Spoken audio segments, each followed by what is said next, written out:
সাবেক প্রতিমন্ত্রী,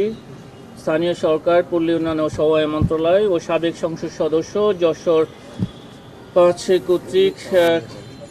জ্ঞাত আয়ের উৎস বহির্ভূত ২,৪৮,৭১,১৫১ টাকার স্থাবর অস্থাবর সম্পদ অর্জন পূর্বক বুক দখলে রাখা এবং নিজ নামে ১৯টি ব্যাংক হিসাবে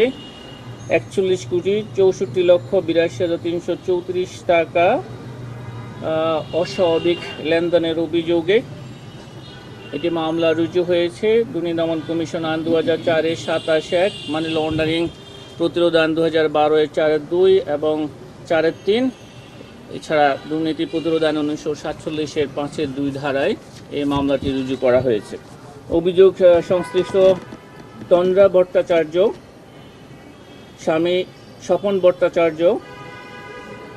সাবেক প্রতিমন্ত্রী, স্থানীয় সরকার, পল্লী উন্নয়ন ও সমবায় মন্ত্রণালয়, সাবেক সংসদ সদস্য, যশোর ৫। মুরতাজে অর্ডার করে জিতে নিন গাড়ি, বাইক, আইফোন সহ কোটি টাকার পুরস্কার। অর্ডার করতে ভিজিট করুন murtaj.com। অভিযোগ সংশ্লিষ্ট দুজন ব্যক্তি পরস্পর যোগসাজশে জ্ঞাত আয়ের উৎসের সাথে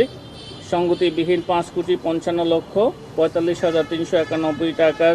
সম্পদ অর্জন পূর্বক বুক দখলে রাখা এবং নিজ নামে 10টি ব্যাংক হিসাবে সন্দেহজনক লেনদেনের মাধ্যমে 10,36,35,583 টাকা উত্তোলনপূর্বক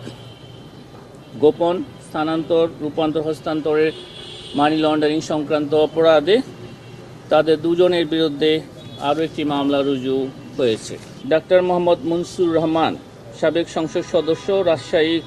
৫ কর্তৃক ৩,৬০,৩৪,৪৯২ টাকা মূল্যের জ্ঞাত আয়ের উৎস বহির্ভূত সম্পদ অর্জন এবং 3টি ব্যাংক হিসাবে 27টি জমা বাউচারের মাধ্যমে ৬,১০,০০,০০০ টাকার অস্বাভাবিক লেনদেনের অভিযোগে তার বিরুদ্ধে দুর্নীতি দমন কমিশন আইন ২০০৪-এর ২৭-১, মানি লন্ডারিং প্রতিরোধ আইন ২০১২-এর ৪-২ এবং ৪-৩ এবং দুর্নীতি প্রতিরোধ আইন